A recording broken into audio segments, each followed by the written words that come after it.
আমি সবার সব উত্তর দিচ্ছি, আমাকে একটু সময় দিন। এই দেখো বন্ধুরা, হরগৌরী পাইস হোটেলের ভেতরে কতটা ভিড়। কচি কাঁচা থেকে শুরু করে দাদু দিদা, বন্ধুরা নিয়েছে বান্ধবীদের নিয়ে, হাজবেন্ড নিয়েছে ওয়াইফকে নিয়ে, সবাই এসে শুধুমাত্র এই রোবটটিকে দেখার জন্য। দাদু ভাই, এই কলের পুতুলটা নিজে নিজেই হাঁটাচলা করে, আবার খাবারও দেয়।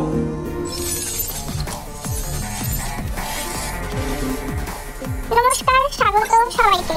হরগৌরী পাইস হোটেলে সবাইকে স্বাগত জানাই।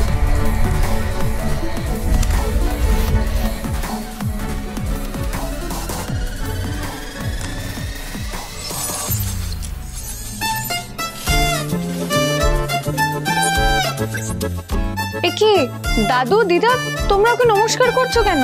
ও তো একটা যন্ত্র, ও কি ভগবান নাকি? অদ্ভুত যন্ত্র এনেছো তো মা তুমি, একবার বললেই সে সব কাজ করে দেবে। কি তাজ্জব ব্যাপার। ও আমার বন্ধু, আমার যে কাজেও সাহায্য চাই বললে ও সেই কাজটাই আমাকে করে দেয়। কি বলছো গো মা?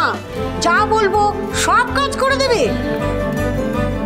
আমার কোমরে বড্ড যন্ত্রণা হচ্ছে গো মা, আজ কদিন ধরে। তা বললে ও মেসেজ করে দেবে আমাকে? ও দিদা, ও ম্যাসাজ করতে পারে না, ও হচ্ছে হেল্পিং হ্যান্ড।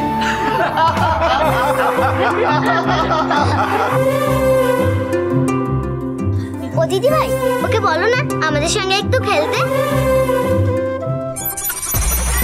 ও মা, বাঁচাও, মা বাঁচাও।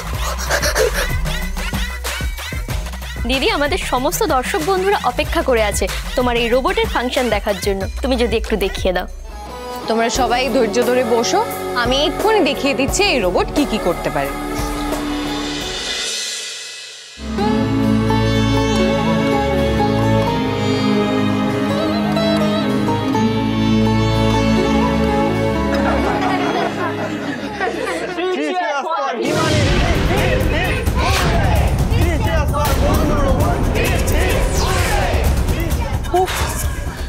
এত আওয়াজ হচ্ছে যে ভালোভাবে পুজোতে মনই বসাতে পারছি না।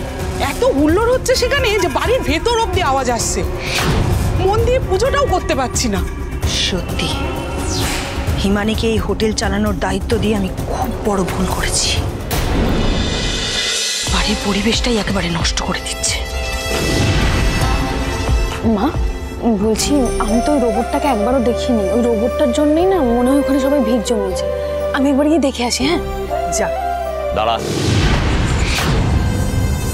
কোথাও যেতে হবে না, তোমাকে এই রোবট দেখতে যেতে হবে না। ওখানে সার্কাস হচ্ছে নাকি যে তোমায় দেখতে যেতে হবে? হ্যাঁ, জানিস না রোবট আমার সঙ্গে কি করেছে?